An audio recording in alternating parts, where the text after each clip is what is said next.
Picture this for a second. You are making your pitch. Right. And it is flawless. I mean, completely logical. The person sitting right across from you is just nodding along. Yeah, they are tracking with everything you say. Exactly. They agree with all the specs.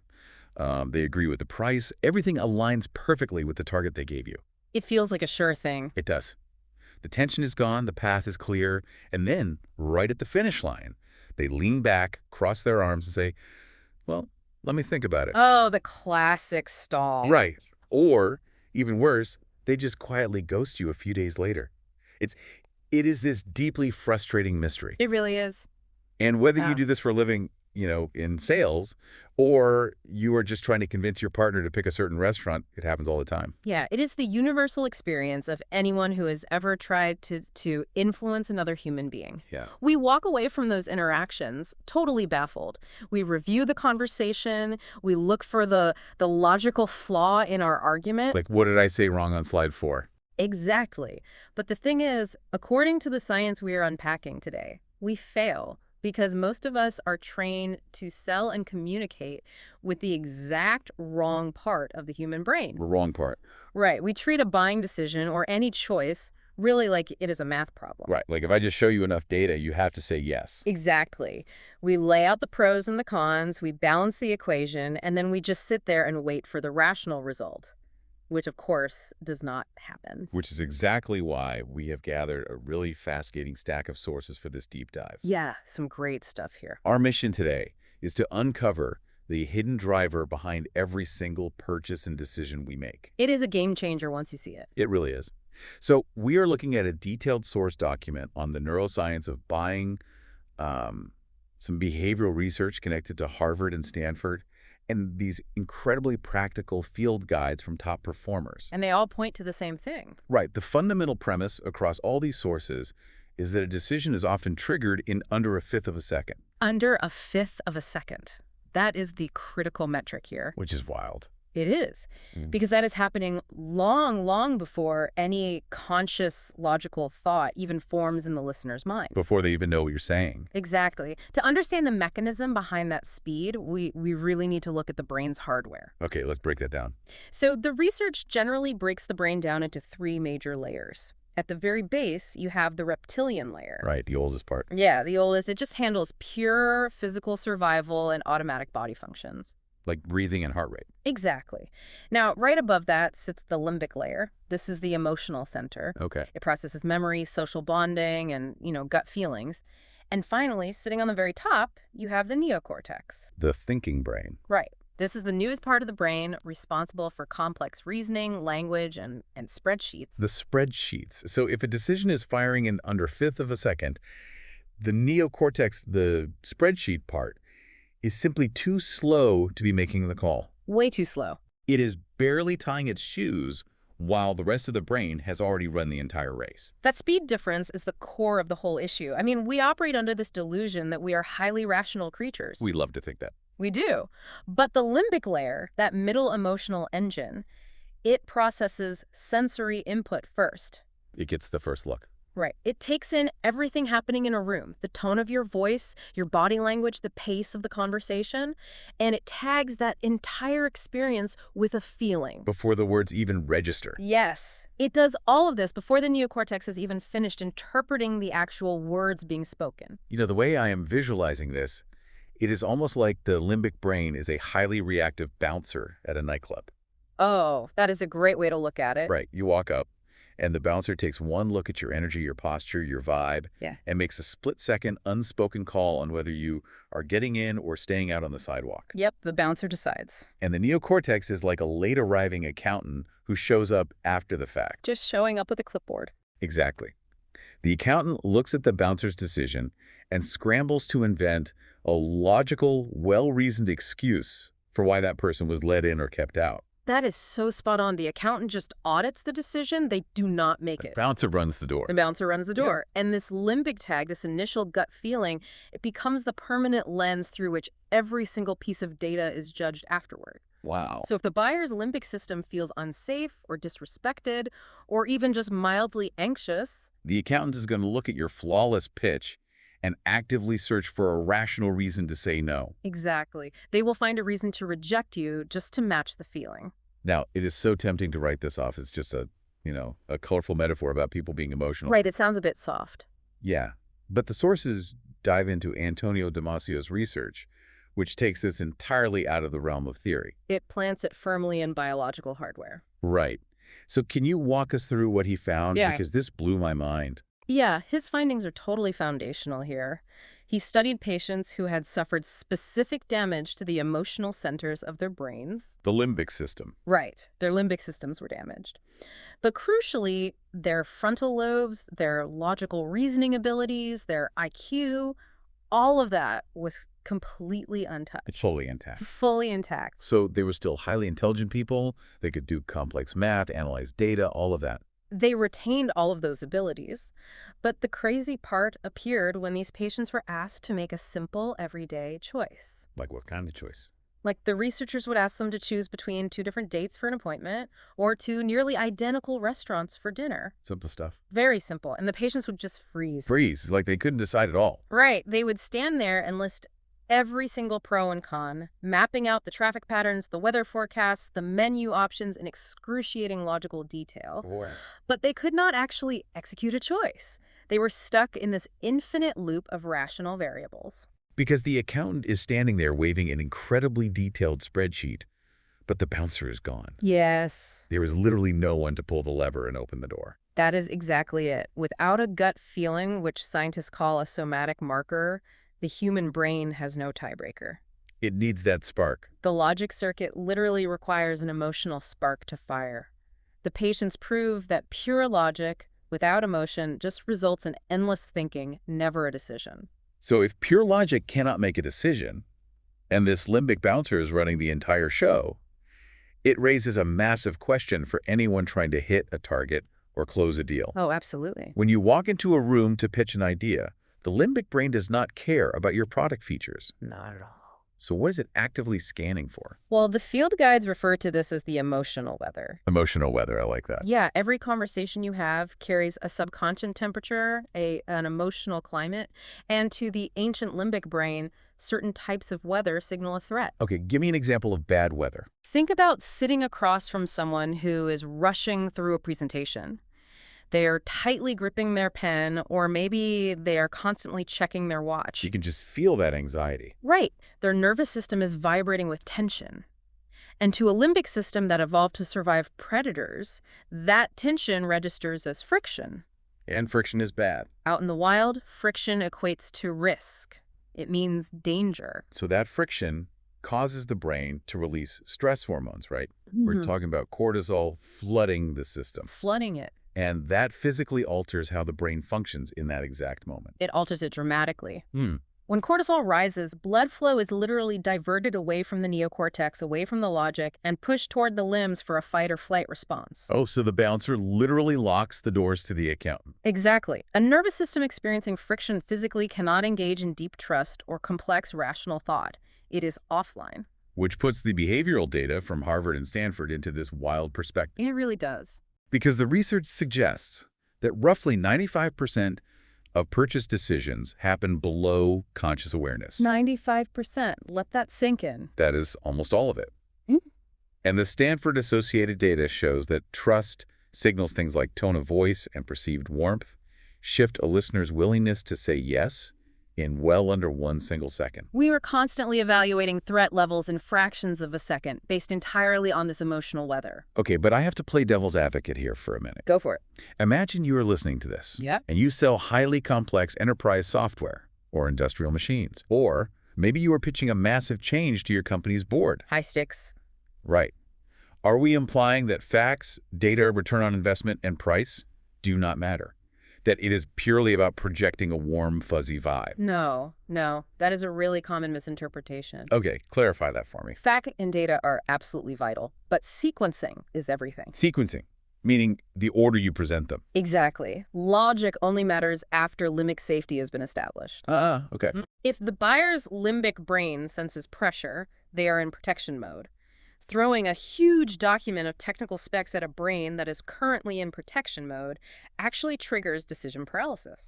Because if I do not trust you, and you start handing me dense, complicated data, my ancient brain does not think, wow, look at all this value. Right. What does it think? My ancient brain thinks, this person is trying to confuse me. Where is the trap? Yes. The brain feels first, decides shortly after, and explains last. Feels, decides, explains. Starting with the complex explanation means you are playing the psychological game completely backward. You know, transitioning this from a biological theory to an actual high-pressure environment is where the field guides get really fascinating. Because theory is easy until your pipeline is empty. Exactly. It is one thing to sit in a calm room and discuss brainwaves. It is entirely different when you have quarterly targets to hit, a manager demanding revenue, and you desperately need the person across the table to just sign the contract. And that pressure changes everything. The sources highlight real-world examples of what happens when professionals ignore these biological realities versus when they lean into them. The story of Sarah really stood out to me. She is an enterprise sales rep, and it perfectly illustrates the subconscious power dynamics in a room.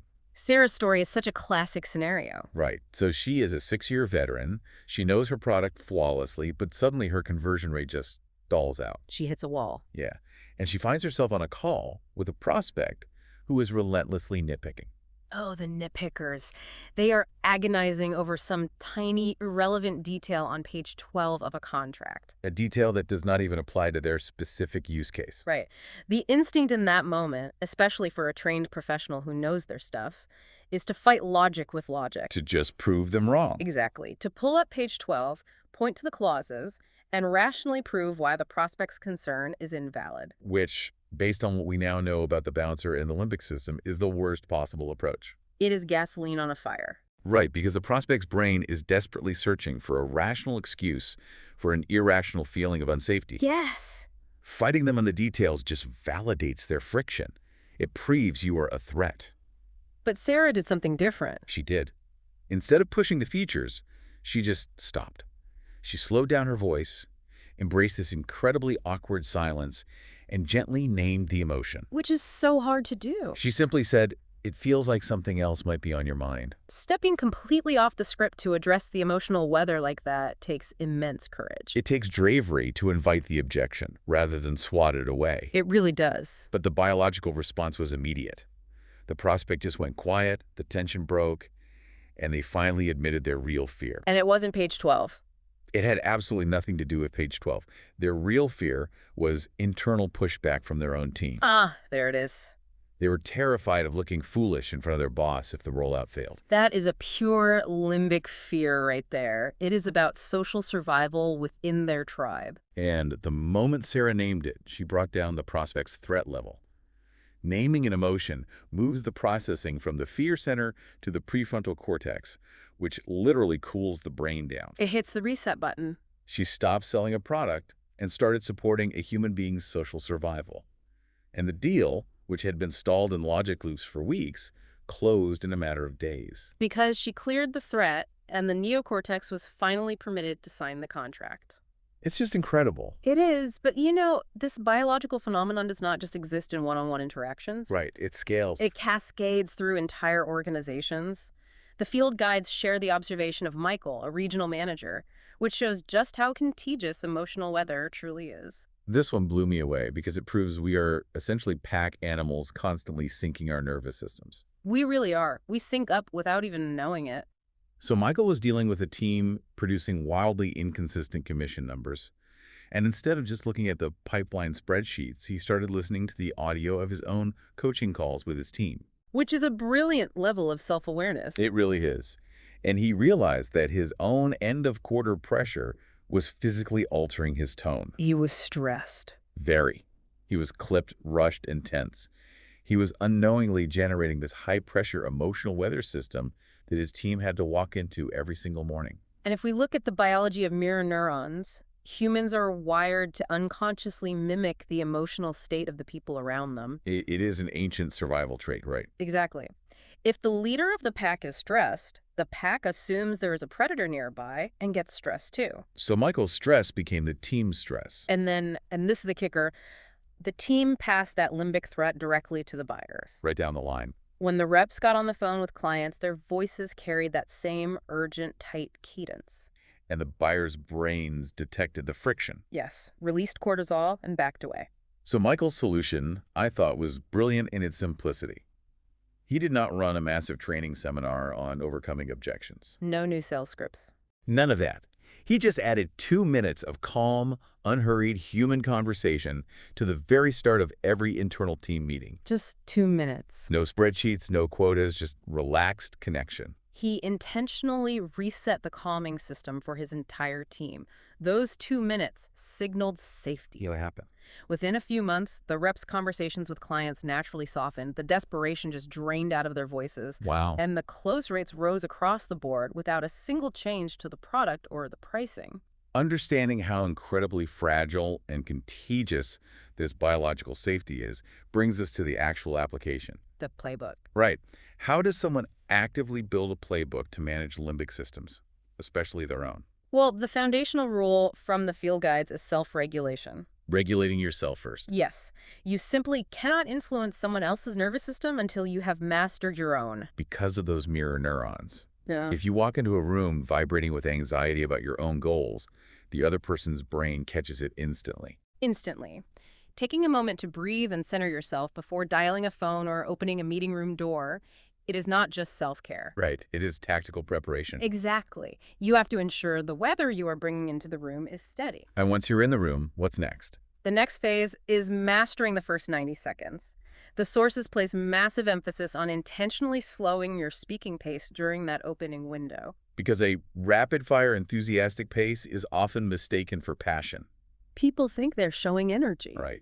But to a stranger's limbic brain, it signals pressure. It feels like someone running at you waving their arms. It's scary. Yeah.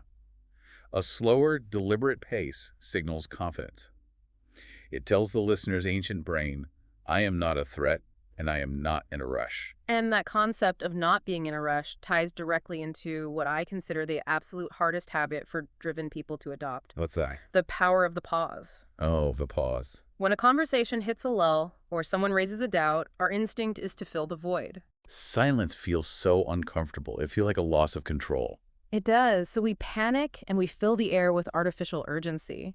We say things like, well, this offer expires Friday, or we only have 3 spots left. Artificial urgency, which triggers an immediate threat response. Immediate. Silence is not empty space. It is processing time. The limbic system needs physical time to absorb the emotional weight of a conversation. Yes. Rushing in with scarcity tactics feels like backing an animal into a corner. You might get a tiny bit of short-term movement out of pure panic. Sure, maybe a quick yes. But you completely destroy the foundation of long-term trust. A buyer who feels cornered today is a buyer who cancels the contract tomorrow. And they certainly will not refer you to their network. Never. Trust requires the space to feel safe, which requires reflective listening. Reflective listening, meaning not just waiting patiently for your turn to throw more facts at them. Exactly. It means genuinely repeating back their concerns in your own words. It proves to their brain, I am tracking your reality, you are safe here. I love that. I am tracking your reality. And what about when things don't go well? That brings us to the final piece of the playbook, and it is arguably the most critical for long-term success. Okay. It is how you exit the interaction, particularly when the answer is no. Rejection. Yes. You must end every interaction on a warm human note. Because the limbic brain has a very specific type of memory.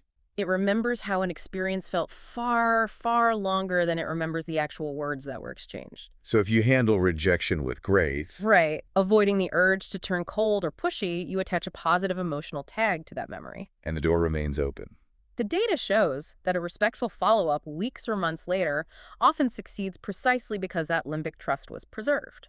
Taking a step back and looking at the full picture, the shift required here is profound. It is a complete paradigm shift. It is a move from convincing to understanding. It is abandoning the performance of a script for genuine presence. Yes, we have to stop trying to overpower people with flawless logic and heavy data. It is not about winning an intellectual debate. Not at all. It is about clearing away the biological friction so their brain feels safe enough to move forward. And the implications go far beyond professional environments or, hitting a sales target. Oh, completely. Your emotional weather shapes every interaction you have. Whether you are formally pitching a client, proposing an idea to your department head, or just trying to navigate a disagreement with a family member. You are constantly dealing with other people's limbic brains You are always talking to the bouncer first. every single day. And understanding that biological reality just changes how you approach every conversation. It really does. So we want to leave you with a thought to mull over today. Think about a major, supposedly logical decision you made recently. A big one. Yeah, maybe you bought a car, signed a lease, or changed jobs. You undoubtedly have a bulletproof list of rational reasons why you made that choice. Your accountant has the spreadsheet ready. Right. But knowing what you know now, knowing that the decision was likely made in a fraction of a second by your emotional center, what was the hidden split-second feeling that actually made that choice for you before your neocortex ever had a chance to speak? That is the real question. Was it a subtle sense of relief? Did the person across from you just make you feel seen? Or was it simply the biological comfort of knowing they weren't a threat? The real answer is usually hiding right beneath the spreadsheet. Something to think about the next time you find yourself nodding along to a flawless pitch. Thanks for joining us on this deep dive. See you next time.